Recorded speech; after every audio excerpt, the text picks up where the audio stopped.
Welcome to this explainer. We so often tend to compartmentalize chemistry, right? We kind of just push it away into the sterile environment of research labs and dense academia, but the reality is actually far more compelling than that. Chemistry is literally the invisible software running our physical world. So today, we aren't just looking at what chemistry is. We are decoding the central science by exploring its 8 distinct branches. We're going to break down exactly how dividing this massive discipline into 8 specific lenses completely changes our problem-solving approach and alters how we understand the physical reality around us. Let's dive right in.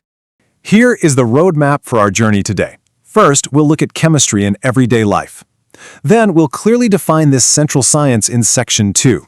From there, we'll spend the rest of our time differentiating between the specific branches, starting with the core elemental branches, moving into chemistry for life and industry, and finally wrapping up with energy, earth, and environment. All right, Section 1, Chemistry in Everyday Life. I actually want to pose this question directly to you right out of the gate. Are you already a chemist? Now, while we deeply respect the rigorous theoretical work being done by academics, we often forget that the practical application of this science is what drives human progress on a daily basis. The principles of chemical interactions aren't just these abstract concepts. They are the active mechanisms in literally everything you do, whether you realize it or not.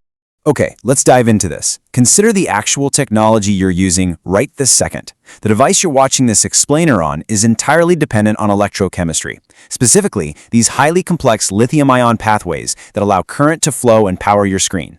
When you get dressed in the morning, you're interacting with polymer synthesis in the fabrics of your clothing. And when you cook a meal, you aren't just heating things up, you are orchestrating precise chemical reactions. Take the Maillard reaction, for example, which transforms amino acids and reducing sugars into the complex, amazing flavors of browned food. Understanding these processes completely elevates our appreciation of the everyday, really grounding mature, real-world science in our daily routines. Moving on to Section 2, Defining the Central Science. Before we differentiate the specific branches, we really need to establish our foundation. Formally, chemistry is defined as the study of matter, its properties, how and why substances combine or separate to form other substances, and exactly how those substances interact with energy. It's universally referred to as the central science. And why is that? Well, because it serves as this absolutely critical bridge connecting the fundamental mathematical laws of physics with the incredibly complex emergent systems of biology. Since every single material in existence, and yeah, that includes our own bodies, is made up of matter, this is fundamentally the study of how our entire universe is built and how it operates. Now, because the physical world is infinitely vast, chemists simply have to specialize. Think of this overarching landscape, the 8 main branches of chemistry, like a directory for a massive university department. We have organic, inorganic, analytical, physical, biochemistry, industrial, nuclear, and environmental chemistry. But listen, these aren't just administrative categories. They represent entirely different philosophical approaches to matter. Setting up these specific parameters allows scientists to tackle massive problems by isolating variables. So let's start touring these departments to see how they uniquely frame and decode our world. Section 3, the core elemental branches. Now, what's really interesting here is the explicit contrast between our first 2 branches, organic versus inorganic chemistry. It's fascinating. Organic chemistry focuses exclusively on the structure, properties, and preparation of chemical compounds consisting primarily of carbon and hydrogen. Inorganic chemistry, well, that covers the properties and behavior of absolutely everything else. Let's look at a practical distinction. If you are synthesizing a highly complex new pharmaceutical painkiller based on carbon structures, you are operating entirely within organic chemistry. But if you're engineering the durable titanium alloy for the hip replacement that the painkiller is meant to treat, you are squarely in the realm of inorganic chemistry. Moving to our next pairing, we have another really stark contrast in how matter is analyzed. Analytical chemistry is basically the detective of the sciences. It answers the questions, what is this substance and exactly how much of it is there, through qualitative and quantitative determination. Physical chemistry, on the other hand, wants to know how things move and react. It studies the effect of chemical structure on a substance's physical properties. To put that into perspective, think of analytical chemistry as the detective determining that there is a dangerous level of lead in a city's water supply. Physical chemistry is the engineer calculating exactly how fast that lead will react and corrode the municipal pipes based on the water's temperature and flow rate. Section 4, Chemistry for Life and Industry.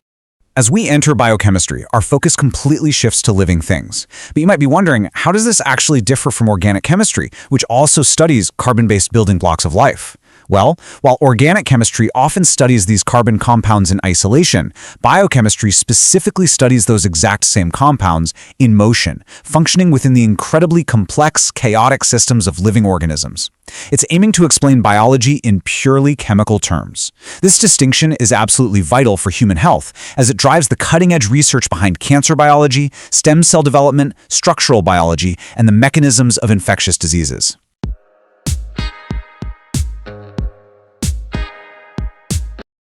Let's move along and see how this builds, because industrial chemistry takes these principles and scales them up to a global level.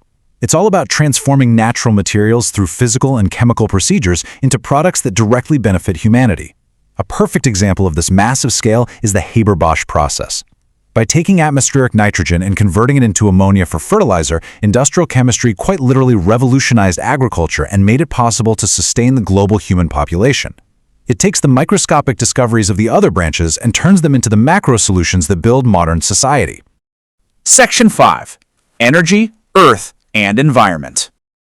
So, the crucial point here is understanding the sheer power of nuclear chemistry. This is the study of radioactive materials and the transformation of chemical elements. This branch looks at the very core of the atom, dealing with natural and artificial nuclear processes. But it's not just about massive power plants or atomic weapons. Nuclear chemistry is actually surprisingly commonplace. It's the reason the smoke detectors in your home work, utilizing a tiny amount of americium-241 to detect smoke particles. It's also the reason why eating a standard banana gives you a minuscule, completely safe dose of radiation, thanks to the naturally occurring isotope potassium-40. No way, right? Finally, we have environmental chemistry, which is a branch that perfectly illustrates how all these disciplines connect. Environmental chemists study the sources, reactions, transport, effects, and threats of chemicals across our air, soil, and water. But to do this effectively, an environmental chemist must be an absolute master of synthesis. They rely on analytical chemistry to pinpoint a microplastic pollutant in a river. They use physical chemistry to understand how ultraviolet light will degrade that plastic over time, and they utilize biochemistry to determine exactly how those degraded particles will affect local wildlife. It is the ultimate, holistic lens for auditing our planet's health.